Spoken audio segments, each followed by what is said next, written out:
Welcome to the dump. We are here to dive into the data behind the stats. Tyler, say what's up. What's going on? Not much. It's been like we were talking. It's been a few weeks, but it feels like just like a week ago that we last dumped about the trade deadline, and here we are, pretty much a month later, ready to talk Warming Bernabel and Kyle Karros and some pitchers. But it's I don't know. This time of year is always weird for me because this is like when my baseball watching kind of dips, and it's not because the Rockies are trash. I mean, they're tough watching, but they're kind of fun right now, and I know that. But it's just life gets caught up. Like once middle of August hits, life catches up, and it's just like I don't know where all the time is to do any of this. Let alone watch baseball. Yeah, exactly. This is a weird year, kind of as you mentioned. It's a little exciting. Like we're able to do this podcast, and kind of the idea of this version of our BSB podcast is that there's so many of these young guys to dive into at the major league. Like we have the Statcast data on these guys, and we've got Warming Bernabel, Kyle Karros, Chase Dollander, who all have been at the big league level for varying amounts of time, but we can now actually evaluate guys like that. That's exciting. Not something the Rockies have given us the chance to do in recent years. Like usually it's one guy. You get one guy like down the stretch who's young, who you're trying to dig in, learn more about. This year we've got like a dozen pretty much. It's pretty cool. It's nice, and this is what makes the baseball part of this fun. And I'm finding myself being old. I've always been kind of a math nerd, but like actually liking the data behind the stats and knowing what they mean. It's fantasy football season, right? And so yeah, listening to all these podcasts, I finally found one that actually dives into the numbers beyond beyond the box score, and they're talking about fantasy football stats and football stats, which I've never dove into advanced stats wise, and I'm absolutely loving that kind of stuff. I'm like, all right, so this is just my late 30s era of life, and we're just going to get into stats. And so here's us trying to kind of understand the baseball stats behind it. And so Skylar, huge shout out to you. I mean, small shout out to you. Go Big Red. The idea of Kyle Karros and Warming Bernabel, both have been in the league. Warming about, I think we're going on 6 weeks now, almost 2 months. And Kyle Karros has been up for about 2 weeks, 3 weeks. I think around there. Yeah. Yeah. So different sample sizes. Warming has about twice as much plate appearances and at bats. And we have all the data behind it. What was kind of fun diving into Warming and Kyle, and we're not doing this, for the record, we're not doing this a Warming versus Kyle thing. It's a Warming and Kyle. What do either one of these players provide, and how do they do it, and like what does the future look like for each one of them individually?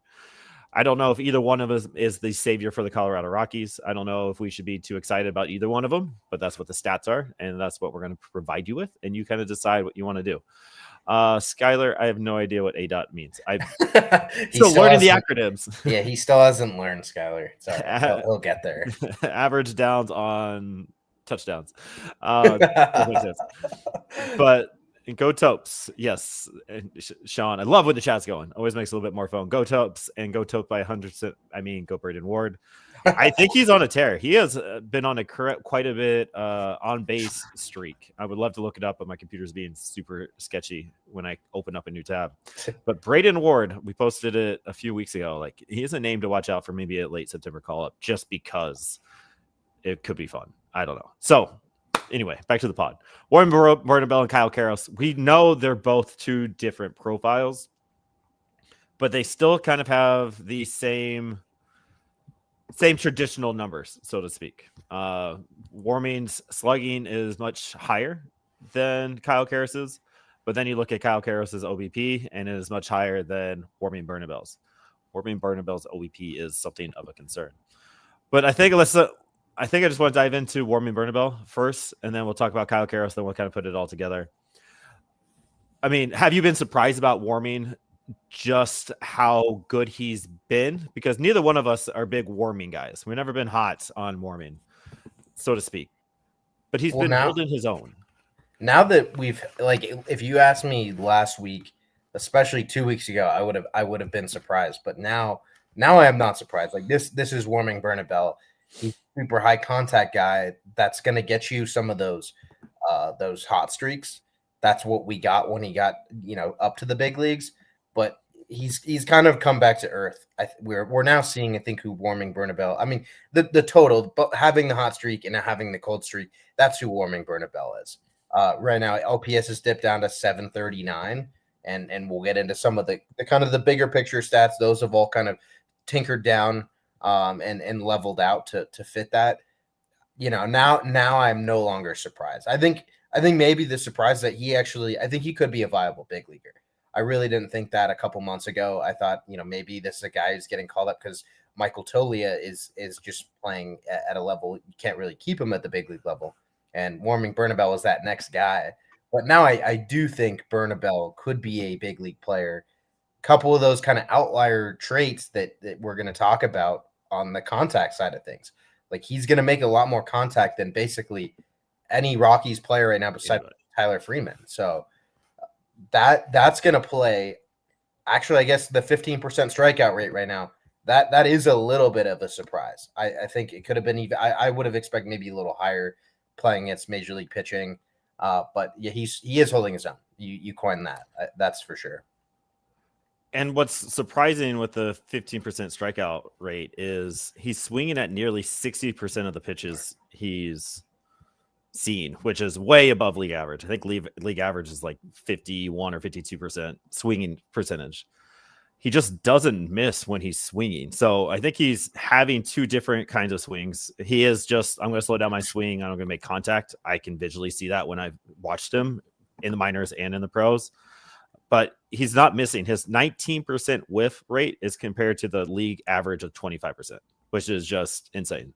So you're swinging at a higher rate and you're missing at a much lower rate. Where I think this is almost a detriment to him. And we see it with, there's a guy in the big leagues. I can't remember his name, but he was absolutely on a tear. And he was making good contact and everything, but then his strikeouts went down. Logan O'Hoppe was on a tear in the beginning of the season, and then his strikeouts went down, and he started swinging less and missing more. But his traditional power stats didn't get better. Like he fixed this, and all the things that you want to see him fix, but all the production went down along with it, which is kind of what I'm seeing with warming Bernabel. Like this is who you are, but like if you just slowed down a little bit and had a little bit more plate discipline, could you be pulling the ball, fly ball a little bit more and getting some more doubles and home runs down the line?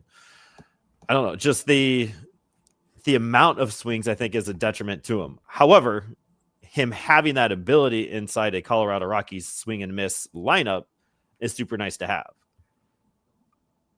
But his OBP is under 300. It's at 297, I think, on the season long. And we don't need to look at the 15-day stats. I think he has one hit in the last 15 games.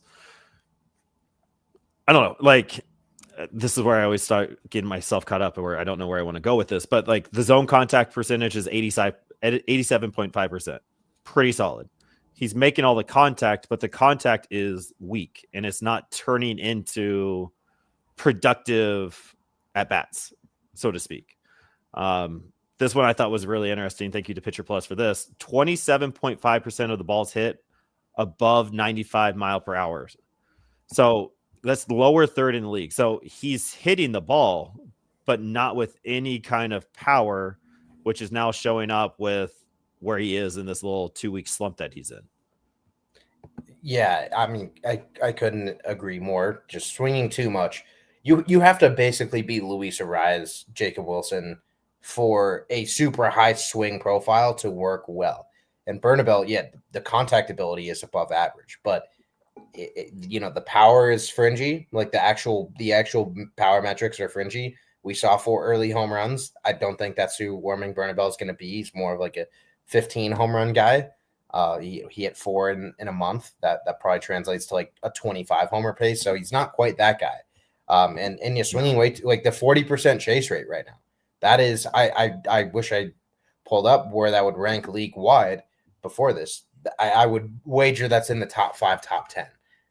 And again, you have to have some really, really outlier tools, like maybe huge power, so that when you do make contact, you're just crushing the ball every time. But more often, like really good contact ability. He has good contact ability, but he's not quite that like elite contact hitter where swinging at 40% of pitches outside of the zone is going to play out for you. So I think that's where we're getting those expectations kind of brought back into reality. Like I said at the top of breaking down Bernabel, there might be a big leaguer here, and that's something I didn't really think 3-4 just before his call up. Maybe he can be a big leaguer, but I keep getting drawn back to the first couple weeks in the big leagues. He was having success, but there were multiple times that he swung at a pitch that hit him. Yeah. I think a lot of the time it was like a lefty throwing a breaking ball in, or it might have been a righty throwing like a 2-seam fastball in, and on the hands, he swings and it hits him.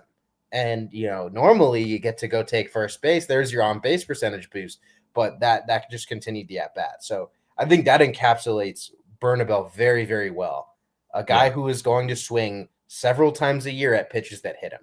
And we saw it like 2 or 3 times in his first 2 weeks. So that part is concerning. And his 3.7% walk rate, super bad. Like, we just know that's terrible. That's sometimes something that can be fixed. I believe a professional hitter, after getting your 200 at bats, you kind of know who you are and what the pitchers and pitches at the major league level are doing, right? So if you are a free swinger, I think you can start becoming that guy like, that's going to hit me, I shouldn't swing. I think that comes with when you're just more comfortable in the box and understanding, hey, this is just who I am. This is what I need to be. So I don't really need to swing at this. I don't need to keep fighting for my position, that kind of stuff. I think it's easier for a player to kind of hone in the zone when you have that contact ability, as opposed to like the Michael Toglia, who has the big swing and miss and has a good eye for the plate, but not having that contact ability. So I can see Warming turning into an average, maybe slightly below average big leaguer anywhere in the league, just because I think it's easier to build up a good walk percentage when you're making these swings. He likes to work counts. He works counts. A lot of his at bats make it there to 2 balls, 2 strikes type thing. So he's able to work the counts to that favor. It's just now that, all right, this is what this is. You're 23 years old. I mean, you've been in the minor leagues what seems like 10 years. But what, like, this is the major leagues. This is how you work the at bat. Now don't swing at that ball 4, and that walk rate, that OBP is going to go up 50 points, and we're sitting okay. And the other thing that I thought was super crazy, he loves him a good slider. And maybe that's the contact ability piece coming in. He has a 1.091 slugging percentage on sliders, only an 18% whiff rate on them. So the ability to hit that slider, which is good because usually pitchers are going fastball slider on your ass, and he's able to do that. And he's league average against fastballs. So those 2 things are there. Just being able to sit on the curveball and the changeup and those kind of things and just let it go out. I know it's where he's at. What does his future hold as a Colorado Rocky? I do not, me personally, nothing against Warming. I want him to have the best major league career possible. I don't think I want a Warning Bernabel type as one of my corner infielders. I just, that kind of profile, I want somebody who absolutely smashes the ball at first base. I want a Michael Toglia without this inability to make contact. And then we're going to get into it. I really like Kyle Karros. I'm a huge fan of him. I'll explain that here in a little bit. But what is Warming Bernabel's future with the Colorado Rockies? I think he's a fringe utility guy who gets some at bats when you just need to give a guy a day off. Yeah, I agree with that. I think you can also view him. You just brought up Michael Toglia. I think you can view him almost as the opposite side of that coin. Like Toglia would draw, he'd take a lot of pitches, sometimes to his detriment. It felt like he was taking pitches because he was fooled and didn't really know what he was trying to do with something. Bernabel is the guy who's going to do the opposite. He's going to swing at more pitches because he's also fooled and doesn't quite know, what to do with a sequence or a certain count. Again, opposite ends. I don't think you want extremes really in any circumstance. And I will give him some credit back. I thought his chase rate was going to be like top of the league. It actually ranks 21st right now. At least that's according to the Sports Info Solutions, which is they get all their stats on Fangraphs and stuff. And we got Ezekiel Tovar at 5th in that stat. So I mean, if Tovar can have some success, but again, I think that goes to show Tovar, his swing is absolutely perfect when it comes to attacking balls, hitting line drives into the gaps. Bernabel, I don't think he quite has that same feel for the barrel, and certainly not the same. If you're going to have an aggressive approach, you also kind of need to sharpen it, mold it, so that you're actually attacking pitches that are favorable for you. So, but a little credit back to him. Might not have as bad of plate discipline as I thought, although I still don't think when he's taking, I don't think they're as good of takes as some other really aggressive players. So, but I agree. Utility guy, having him up there so he can play third and first base, not the worst thing, but also kind of to your point, I want someone who can mash if you're playing first base at all, you better have 20 home run power and at least, and I don't think he does. And if you want to do something fun, go to Warmy Bernabel's Baseball Savant page and look at a spray chart. There might be 1 or 2 hits to the right side. He is a very pull-happy hitter when it comes with that to the left side. Sean might have a point here. Best case scenario, he played well enough the rest of the year that someone might trade for a prospect for him. Maybe. I think there is a profile in Warming Bernabel that allows a team to turn that into something. Again, if that walk rate goes up and you make better swing decisions, you can barrel a few more balls. I think Warming Bernabel can do that. Does he do that with the Rockies? I don't think he has the time to, because Charlie Condon's literally knocking on the door. We will see a lot of Charlie in spring training for sure. So I don't know. I don't know where he fits in the Colorado Rockies future. So that'll be interesting. Some other points, then we'll get into Kyle Karros. He has, Warren Bernabel has an 85.7 exit velocity. The league average is at 88.9. So not making hard contact, which is what we're seeing with these outs. Just like I can make contact, but I'm getting out. And that's a big one. And then the 2.3 barrel percentage, which is, I think the league average is like 3.1, 3.2, somewhere around there. Shout out to Noah. Noah woke up and hung out with us this morning. It's been a long time. He's been busy. He was at camp all summer, actually running a camp, working the camp, and doing fun things with Tracy Wolfson, which is cool. So welcome back to normal life and finish strong in Indiana. Your boy Tanner Gordon going off. All right, Kyle Karros. So we were talking about it off the pod. Kyle Karros and Warren Bernabel have very similar traditional style output. It's pretty close, like homers, RBIs, runs. They all seem to be close together. Even though Kyle only has 1 home run compared to Warming's 4, half the plate appearances is kind of where we're at. But they do it completely different. Real quick, 21% strikeout rate, 11.5% walk rate, which blew my mind as a guy who only has about 100 plate appearances in the big leagues for 2-3 weeks. You're able to work walks and work counts and have that zone just down and walking nearly 12%, which is just insane. Like some of the best hitters don't even walk 12%. See how that goes. Again, pitchers always adjust to the batters. So curious what that does as the time goes on. But his slugging is about 400. And then here's the hugest difference between him and Warming. The OBP is sitting at 377. So that 10% tick in walk rate is helping Kyle Karros get on base nearly 400, 40% of the time, which is something that I like. I think baseball traditionalists like. WRC Plus loves that. If you look at their WRC Plus, I think Kyle Karros is like at a 102, 103, a little bit of league average, where Warming's around 70 or 80, 85 WRC Plus. So same kind of output numbers, but they're doing it in a completely different way. His swing percentage is at 47%, but the contact on those swings is at 72. And then his outside of zone contact rate, his swing rate, outside of zone swing rate is 13% lower than the league average at 42%. That's where Kyle Karros is making his bread and butter happen, is just the ability to say no to a pitch. which I think has that longevity of turning into an average big leaguer going forward, especially when you have the Gold Glove to match it off to the side.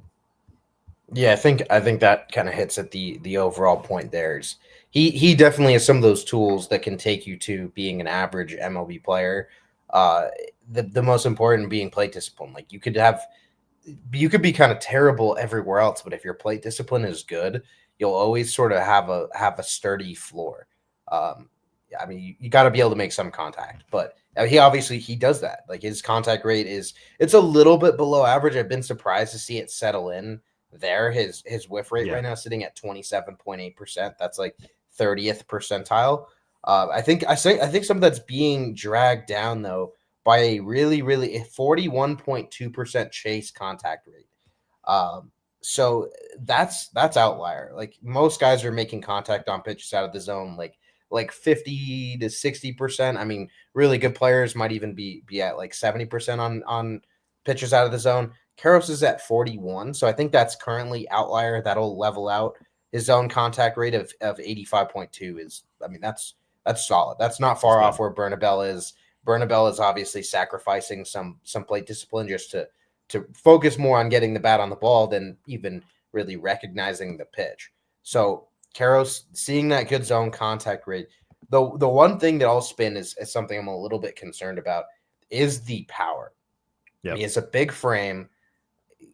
Kind of had some moments of binge power in the minor leagues, but his average exit velocity of 88 that's fine. That's probably 25th percentile. You can work with that. But his max so far is just 102.8, and it's been a really small sample, but that still seems very, very low for a guy who's put 43 balls in play. That the max is 102.8. That is very low. Just I don't know. Some people might not be super familiar with the scale on that. You want to see it for a guy like him at least like 105, 106 at this point in his career. I mean, to leave the yard under 100 miles an hour is hard. It's got to be perfect spot in the ballpark, perfect ballpark. You got to elevate it just right. If you hit the ball 105 miles an hour, it gives you so much flexibility to leave the yard. Obviously, the probability of a hit goes up when you're hitting the ball harder. So 102.8. I would keep an eye on that. If you're watching Rockies games, you're watching Kyle Karros for his success and sustainability. Watch his max exit velocity. I really want to see him get over 105 by the end of the season. I think that would show, okay, this guy has the requisite power to be a 15 home run hitter.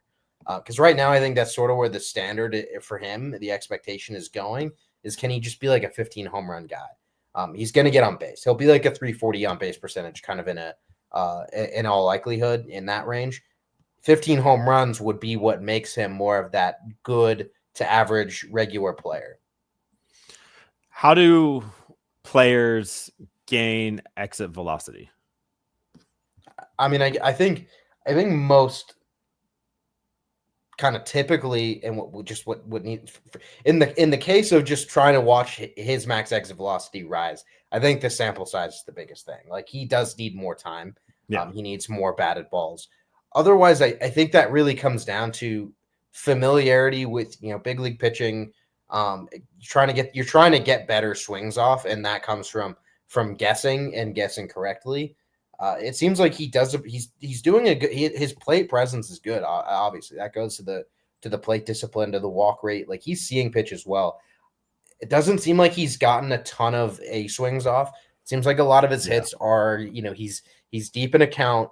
Someone throws him a good pitch and he gets wood on it and sprays it the other way for a base hit. He's had a lot of those actually. It's kind of impressive. He's had a lot of those where say he's in like a 2-2 count, still kind of a pitcher's count, gets attacked like inside with heat, and he fights that pitch off and he gets a single. He's had a lot of those. That's impressive from a hitting perspective, but also kind of shows he hasn't gotten those like crushed balls yet. So will they come? I think some will come. I think we'll see adjustment there, but the power is a little bit concerning right now. And that power grade, the scouting grades, it never quite ticked up to 50. I was hoping it would based on his game production, but starting to see now why MLB Pipeline held him at a 45. And if he doesn't change things, it might even be more like 40 grade power. And I agree with everything you said. I think there's something to say with the fastball. So he's struggling against the fastball. I think it's slugging's down. The OPP is down on it. Just the batting average is down on the fastball in particular. I wanted to have it up on my tab, so I was talking about it, but my computer is freaking out. But I think if he starts recognizing that fastball easier, we see players all across the league struggling in the big leagues, catching up to the major league fastball. That's just something rookies have a hard time doing right out the gate.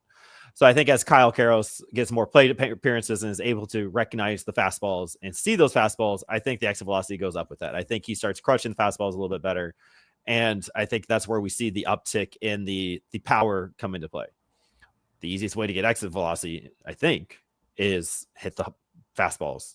Like the harder the ball goes, the farther the ball goes, the harder the ball goes off your bat. So I think there's something there. He's doing very well with against the changeup, lower velocity. I think that's that opposite field fight off type pitch that good hitters can do. And so kind of like what I was saying about Warming, the good contact ability, being able to do the reverse change and making better decisions in the zone. I think you get Kyle Karros, you have all this ability. Now it's just, I think, time, experience allows you to get the pitch recognizing ability up. And you see the fastball, you know the counts. You just become a better baseball player with the better experience, with the more reps, and it's going to turn into success. I mean, we talk about it all the time, and I think you and I both agree on it. One of the hardest things to do is create that plate discipline. Having the plate discipline and the ability to hit the ball along with that. We saw that with, I mean, I keep going back to Michael Tolio. That was one of his biggest concerns with each of us, like being able to do that. Kyle Karros has that part down. Kyle Karros is a good hitter. He has that hitting tool. Now it's all right. So turn this into experience and power. I think that happens, especially at Coors Field, where you're going to get these gappers, those doubles. Those are going to come into play as you're seeing more fastballs come in. Yeah, and one point to kind of wrap your point, with the four seam fastball, a 43% strikeout rate against four seam fastballs. Yeah, but his whiff rate's only 13%, which that's good. So he's clearly able to make contact with the fastball. I think just seeing the disparity in those numbers pretty quickly, you can recognize that's a sample related, but also he's probably falling victim to some like sequencing type stuff where might be in a pitcher's count and they challenge him fastball and he's like, oh, I thought you had like three other pitches you'd go to before the fastball there. Mm-hmm. I know I saw him. It was just yesterday. It's anecdotal, but caught looking on a fastball on the like it was painted, but you don't want to get called out on a fastball. You want to try to spoil that. You obviously don't have as difficult of a job to actually make contact. It's straighter pitch, but got caught looking on a fastball. So part of me thinks he gets inclined, gets very aggressive when it comes to those secondaries. Yep. Maybe isn't worried so much about fastballs, but he's gotten beat by them so far, probably because of sequencing. So that'll level out a little bit. He'll get more familiar with how guys are trying to attack him and just those tendencies of big league pitching. So that I think, good point on the fastball. That might be something that changes just on its own with time. Yeah, curious what those numbers look like at the end of September after we get another 3 times as much data sample in this end of the season piece. So, and also huge shout out to Kyle Karros for hitting a dinger with his dad in attendance and calling it like that's baseball gods just showing up ready to go. So that was cool. Huge shout out to Kyle Karros, friend of the pod, family of the pod. Hopefully I think he has the longevity. He has the ability to be a long-term solution at third base for the Colorado Rockies. A little bit about who's coming up behind him, but also I've always liked the profile. I've always been high on Kyle Karros. And the fact that you just have, we talk about with Ethan Holiday, the fact that you have a former major leaguer that you can just go, hey, what am I doing wrong? And Pops isn't going to hold back. He's your dad. He's going to tell you what it is.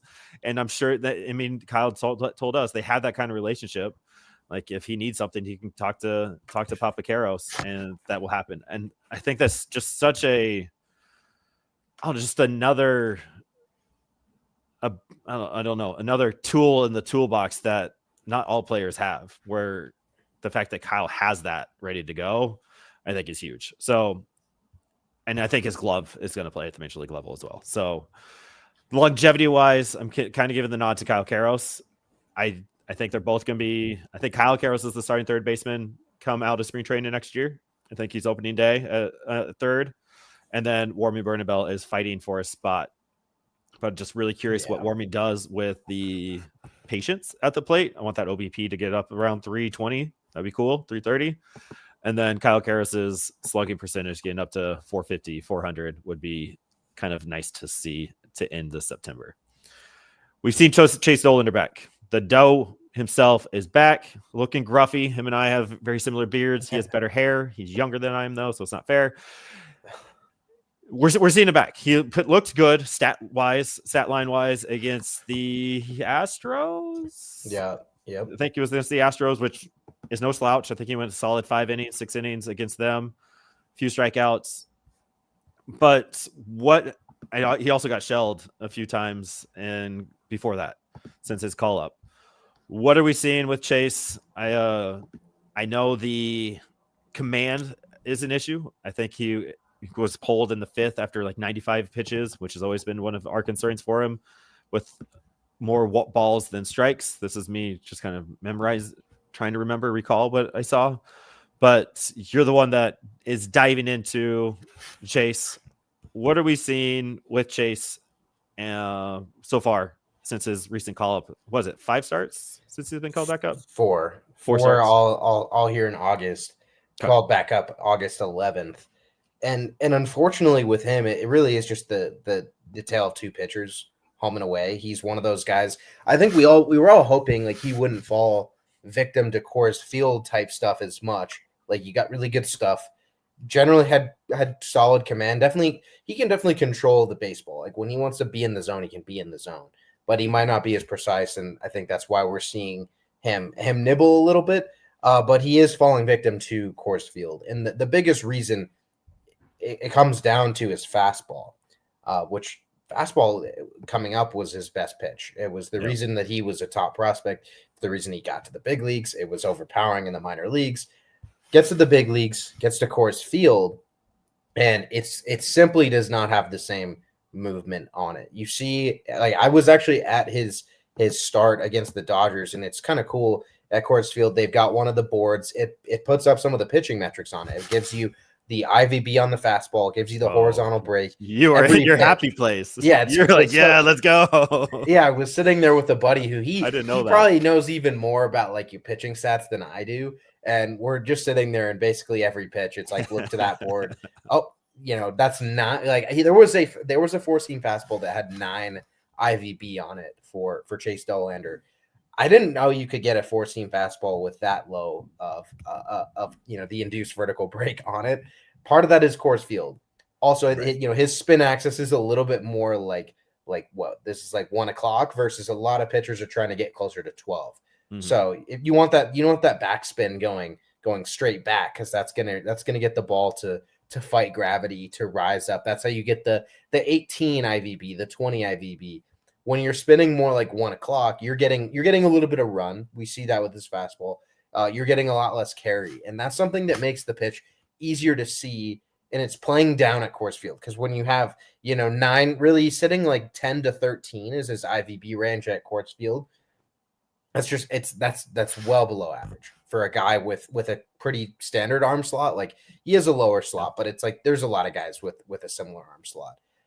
On the road, his IVB, I think it's around 13 to 16, which that's still on the lower end. But when you hit 16, I think that fastball could be unhittable. If it's 98 miles an hour, a little bit of run, 16 IVB, that thing it would be a monster. But at Coors Field, the fastball is playing down. I think that has just thrown a huge wrench into his process. He can't attack hitters with the fastball to get ahead 0-2 because it's getting crushed in zone. He's given up 12 homers already against his 4-seam fastball. He's mixed in a sinker too, so that's technically another fastball. but the four seam, 12 home runs against the four seam fastball.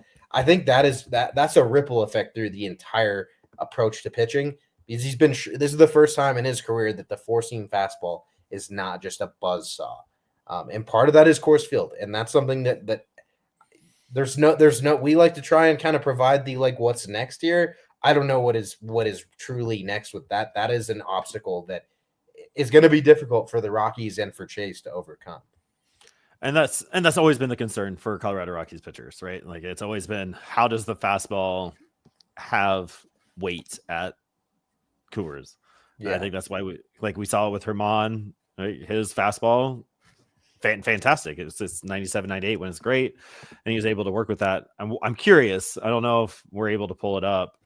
Like, in Herman's good years, what was that, 18, 19, 20, when he had the fastball and was Cy Young caliber? How does that stuff compare to Chase Dollander's stuff? I don't know if that's something that we can look into or dive into, but that's just always been the concern. That's why we're seeing guys like Carson Palmquist, Sean Sullivan, another guy we're going to talk a little bit about, Carson Skipper. Like, we're not seeing these big power guys coming through the system, because I think that's what the Rockies are seeing. But, like, you have a talent like Chase Dollander, you take that and you're going to work with that. If you have a 98 mile per hour fastball, but it's getting shelled, are you trying to have two different kind of fastballs, one for the road, one for at home? Are you asking Chase to take it a little bit off and let's work on our arm slot and add some more backspin on it? Is that something that we're doing in the off season? I think the command is also an issue. Like, if you're not in the zone as much, that fastball is going to get shelled, particularly at home when it doesn't have as much movement. I think the talent and the player behind it, it's a fixable issue. How do you fix it, though, has been the 32-year question for the Colorado Rockies organization. And I think the biggest thing would be he needs to throw more strikes. I'm not, watching his mechanics closely enough to know, like, is there something he's doing that's a little inefficient that's causing him to like tug or open early? I don't quite know, but there has got to be a step forward in terms of command, because we know he has it. I mean, he was 2022, which is a long time ago, at Tennessee. He was Jacob deGrom in college. He was commanding the baseball really well with really good stuff. 2023 at Tennessee, a step back, and we got to dive into those mechanics. You can read more about that in the draft breakdown. It's kind of a long time ago, but the draft breakdown has a very good analysis of those mechanics. He changed a lot of those. Minor leagues, he dominates again. Good command. I wouldn't say great. I think he was able to get away with mistakes, but right now at the major league level, the command is off, and he's got to find the fastball a little bit more. The fastball strike percentage, like in the strike zone, is 58.3%, which isn't super low. You're going to get some chase swings, but I'd like to see the fastball in the the strike percentage, or not the strike percentage, but the zone percentage, get over 60% with the fastballs. But also early in counts, within the first two pitches, like 0-0, 0-1, 1-0 counts, in the zone 61% of the time, which I also feel like is not quite high enough when you're trying to get ahead in counts. Again, that's not strike percentage, that's purely zone percentage. But could see a little bit of an increase there. I think that would pay huge dividends. But one just kind of fun thing, and it actually is not fun because it paints a pretty dark picture. Looking at on Fangraphs now, you can look at the Stuff Plus by game, which is that's super cool. His fastball Stuff Plus in his two road starts since coming back from the minors, 101 and 115, so that averages out to like 108. That's great. At home, 84 and 87, and that again, Stuff Plus kind of works like WRC Plus. That comes down to about 15% below average in terms of stuff. So you're seeing basically almost a 30-point swing in the quality of his fastball between home and road, simply because of altitude. So I think that shows you've got to try to go somewhere that's a little less variable. Similar stats with the sinker, actually even more exaggerated. His sinker works way better by stuff metrics on the road, but it does seem like a pitch that's less likely to get, homered, crushed, etc. at home, but you would miss a lot less bats. So that might be kind of the question going forward. Do you ride the four-seamer still at home? You might miss a few more bats, but you're going to get hit hard. Or do you go with the sinker, try to get more ground balls, but you're going to get contacted a lot, and that's going to mean more weak singles, more doubles, things like that. That's a bit of the dilemma right now. And a strikeout guy like Chase, who trusts his stuff and has the mentality of I'm going to come out and strike you out. I wonder how tough that is mentally from just a human standpoint to say, you know what, I'm going to take a little bit off and change my game to allow this contact at home and just be kind of two different pitchers. It sounds easy in theory, but just the mental part of baseball is incredibly difficult, and making those kind of major switches in your arsenal after making major switches in your arsenal over the last year and a half, it might be kind of tough to do. I was able to bring up his Savant page while you were talking, and I thought this was fun. This is fun. Similar pitchers to Chase Dollander based on velocity and movement. You said one of the names: Jacob deGrom, Sandy Alcantara, Jack Leiter, Yuri Perez, Joe Boyle. Joe Boyle being on that list is wild. But he's Sandy, and deGrom are in this. Like, Chase has this arsenal that are like these Cy Young caliber guys. And so you have this talent, and it's just that long, age-old, exhausting question: how do we turn this talent into an altitude monster? And I think Chase Dollander is guinea pig number 7 with this experiment to try to figure it out. But he has the stuff to do it. Like, the fact that he's throwing 3 different kind of fastballs that can all do different things, I think it can be there. And again, we saw it with Herman. We've seen Herman change his arsenal and be productive every single year with different stuff. It's just how do you get the young cat Chase Dollander to be okay with that and be successful with that? Again, only 23 years old, been a major leaguer. Are we second year? Is this his third year since he's been drafted? Oh yeah. This is his third. Drafted second full season, third season since being drafted. So, he's still young, like, as a pitcher. I know that stuff kind of gets lost every once in a while too. Like, he went to college. He wasn't groomed as a pitcher from 16 years old like we see with some of these Latin guys. He played baseball, and he played at different positions and became a pitcher at Georgia Southern to Tennessee. So I don't know. It's there. It's just what turns into it, and what do the Rockies do with it? They seem to be doing things different.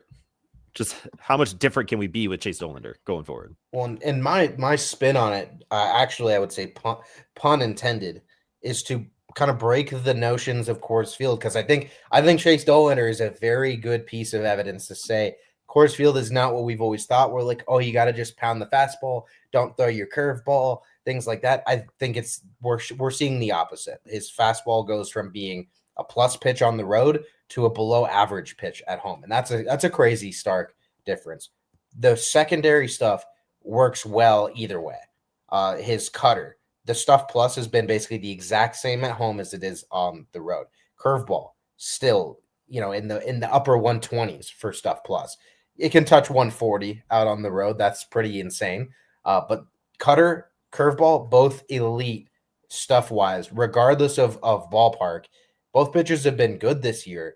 And then also the changeup is kind of another one of those static pitches. I think we've seen Cal Quantrill was another great data point last year of changeup splitter is a Coors friendly pitch. It's kind of neutral either way. So he's got 3 pitches that I think you could rely on a lot to succeed and defeat Coors Field. And it kind of needs to be, let's take the fastballs largely out of the equation. Throw that cutter primarily. I mean, yeah, you're going to mix fastball, sinker in, but throw the cutter a little bit more, throw the curveball, throw the changeup a little bit more at Coors Field. I think that could lead to some pretty huge dividends. I mean, the curveball, we got to give him his flowers.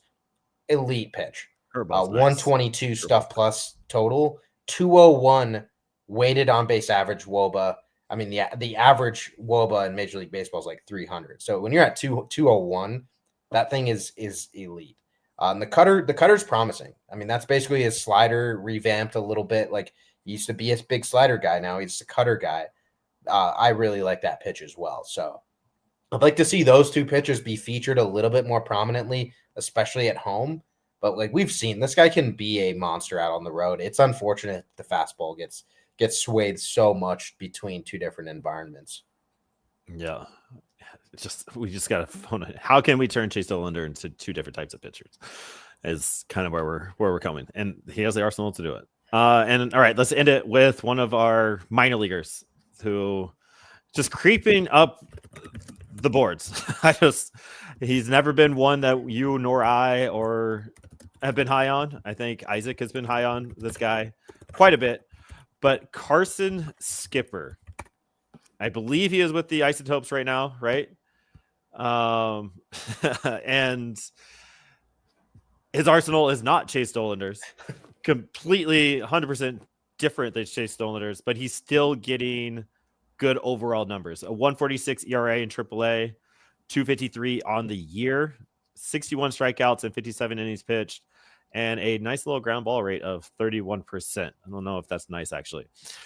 Tell us more about the Skipper himself.